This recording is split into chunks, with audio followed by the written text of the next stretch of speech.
दर्शकों, इस वक्त हमारे समक्ष है एसआर एसोसिएट्स की संचालिका स्मिता रेवतकर मैम। मैम, हम आपसे ये जानना चाहेंगे कि अभी जैसे कि कोरोना के बाद ऐसी स्थिति बनी है कि लोगों को नेचुरल हाउस की डिमांड बढ़ रही है, तो आप ये बताइए कई तरह के प्रोजेक्ट्स आपकी सिटी में चल रहे हैं, तो किस तरह के प्रोजेक्ट शुरू हो रहे हैं और क्या लोगों की डिमांड्स कैटर हो रही है, उस बारे में बताइए। सर, मेरे प्रोजेक्ट जो भी है वो अपनी फील्ड, जैसे मेरी फील्ड है सिविल इंजीनियरिंग की, तो बिल्डिंग कंस्ट्रक्शन के जितने भी काम रहते हैं वो मेरी फील्ड से रिलेटेड है। और मैं इस फील्ड में जब भी काम करती हूँ तो उस काम के लिए जो लोग मुझे मिलते हैं वो लोगों का जो डिस्क्रिप्शन रहता है, जैसे कि हाउस बनाने का, छोटा सा घर बनाना है, किसी का बंगलो बनाने का है, किसी की स्कीम बनाने की है, ये सभी प्रोजेक्ट मेरे पास में अभी फिलहाल में अवेलेबल है और मैं उस पर काम भी करती हूँ। सर, उनका जो रुझान है वो तो प्रभावित हो ही रहा है, क्योंकि जो लोन का कॉस्टिंग है दिन ब दिन बढ़ते जा रहा है, परंतु घर भी बनाना है, स्कीम भी बनाना है। लोगों को प्लॉट लेने से अच्छा तो उन लोग स्कीम में ज़्यादा भी ये कर रहे हैं, क्योंकि उसमें जैसे उनको फाइनेंशियल जो प्रॉब्लम रहती है, जैसे बड़े बड़े बिल्डर्स हैं जो भी मेरे पास में मेरे फील्ड से जुड़े हुए हैं, उन सब का ऐसा है कि वो लोग हमेशा मेरे फील्ड से जुड़ने की वजह से वो इस फील्ड में जब आते हैं तो जो बायर्स है उनको जो भी कॉस्टिंग रहती है वो इजीली बायर्स लोगों को बिल्डर अवेलेबल करके देते हैं, और जिसकी वजह से वो प्रोजेक्ट जो कॉस्ट है जो ज़्यादा रहती है वो कम में उनको पड़ जाती है।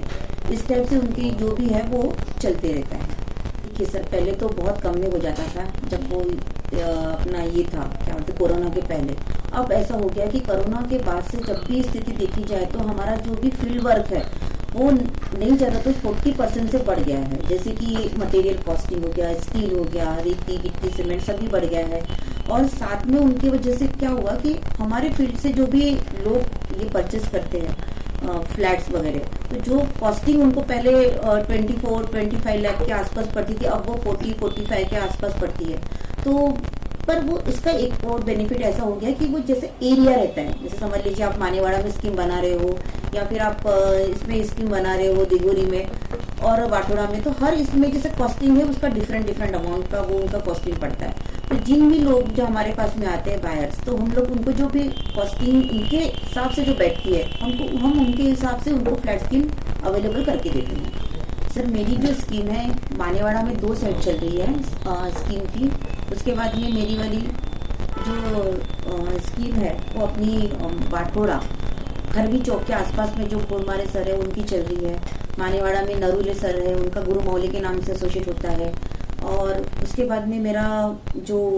वाटोड़ा में ही आगे में चलता है जो प्रसाद बिल्डर है उनका भी चलता है। ऐसे मेरे पास 3 से 4 बिल्डर्स हैं जिन लोगों का स्कीम चल रहा है हाल ही में। और उसके बाद में मेरा छत्रपति स्क्वायर की तरफ भी एक बिल्डर है जिनका काफ़ी अच्छा है, प्राजक्त चौधरी करके, उनका भी बहुत अच्छे से चल रहा है। वो जो जितनी भी स्कीम चल रही है आज की तारीख में वो बहुत ही अच्छी तरह से चल रही है और उसका बहुत अच्छा बेनिफिट और रिजल्ट भी उन लोगों को मिल रहा है। बैंकों से टाइप मेरे सभी बिल्डर्स लोगों का है और बहुत अच्छी बैंकों से उनका टाइप है और वो उनको बराबर से हर चीज़ उनके जगह पे, उनके ऑफिस में, उनके घर पे अवेलेबल करके देते हैं। इस चीज़ के लिए तो मैं बहुत थैंकफुल हूँ मेरे सभी बिल्डर्स की, क्योंकि उनकी कोई भी क्लाइंट की कोई शिकायत नहीं आती है। सर, कोऑर्डिनेट तो बहुत अच्छे से हो जाता है। जैसे मेरा स्पेशलिटी इसमें है कि मैं जो है पहले से पिछले 23 ईयर्स से मैं जब काम कर रही हूँ